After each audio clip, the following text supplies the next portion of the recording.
pwedeng ibenta. Hi guys! Ako si Superlek. The taste test natin today is ang pizza pepperoni. Let's eat! Sarap.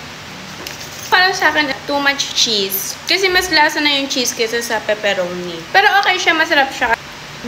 Mas perfect yung dough neto ngayon.